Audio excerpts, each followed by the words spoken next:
Hey everyone, ARP Gym Leader Sean here, and today's video is going to be about the build that I used for Diablo 4 Season 12.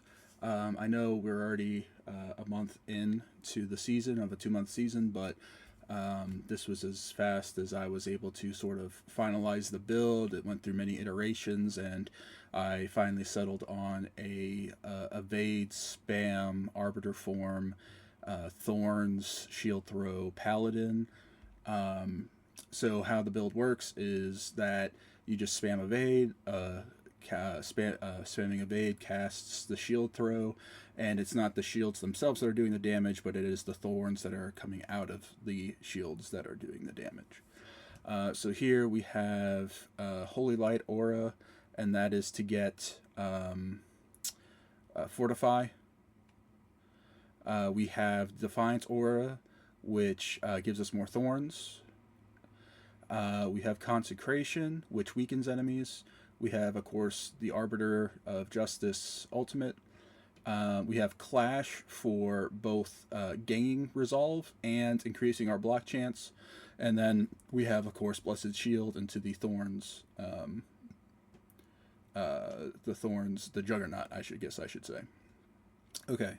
And then as I guess like the ultimate passive is Coat of Arms, again for the block chance, because we'll be taking Shield Bearer in one of our Paragon boards. And then all these other random side nodes is mostly just for resolve or blocking and armor. So I feel like those ones aren't, some of them are really important, such as like the blocking one.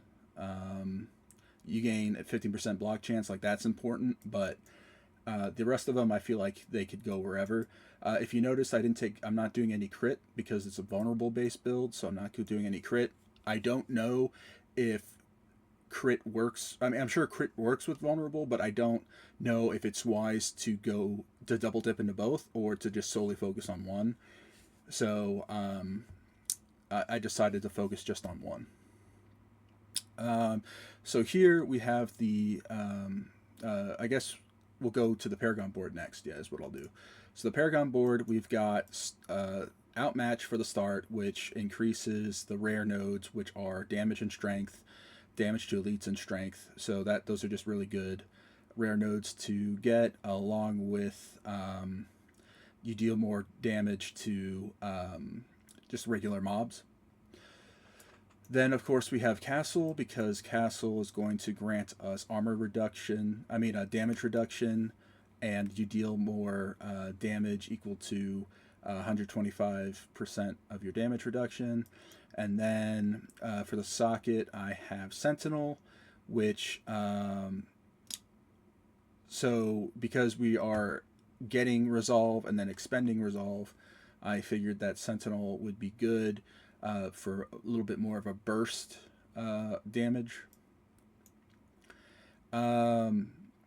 Resplendence is for the magic, so I put it here for Thorns and physical damage because I felt like that was smart.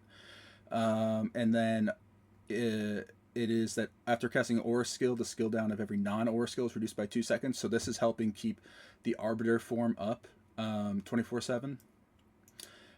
Then we have 110 block chance from the Shield Bearer. Or not 110 block chance, you get equal to 100% block chance from Shield Bearer. So that's why we want our block chance to be at 100. We have Divinity here. Divinity is to because it's a vulnerable base build, while I'm in my Arbiter form, I do more damage to vulnerable enemies, and Arbiter form applies vulnerable to enemies with its wing strikes. Yep. And then we have Revenge, because this is more Thorns damage.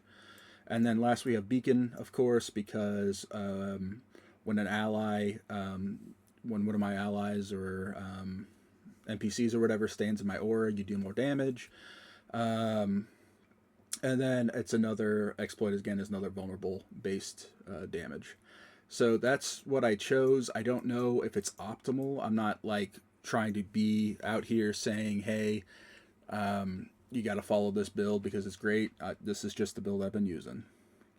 So lastly, we have the gear. So Hair Perdition for the Mother's Favor. We have Mantle of the Grey for Thorns and Thistles and +2 Juggernaut skills. We have, and this is what I have currently.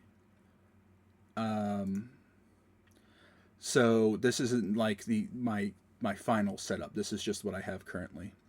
So anyway, Gloves of Ascension. So that means that because I'm never leaving Arbiter form, I can stack Arbiter form up to 10 times, increasing my damage.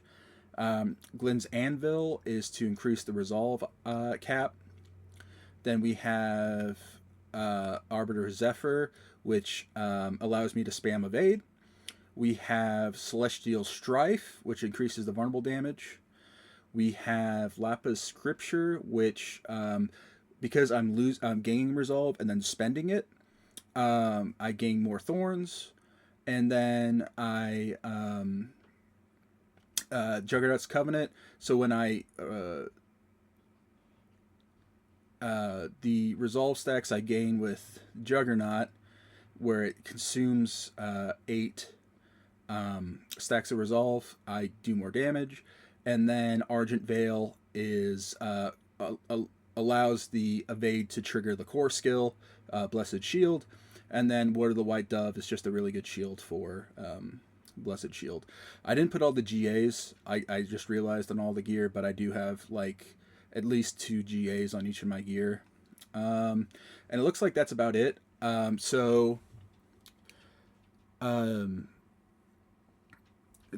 guess I'll just end the video with some gameplay of me killing the T7 Butcher and doing like a Pit 95 or something. I can do, with this build, I can comfortably do Pit 100, possibly higher. But Pit 95s are where I'm just sort of sliding through things pretty easily. So next game is going to be Last Epoch, and I'm going to be doing a B build for that, so stay tuned for that.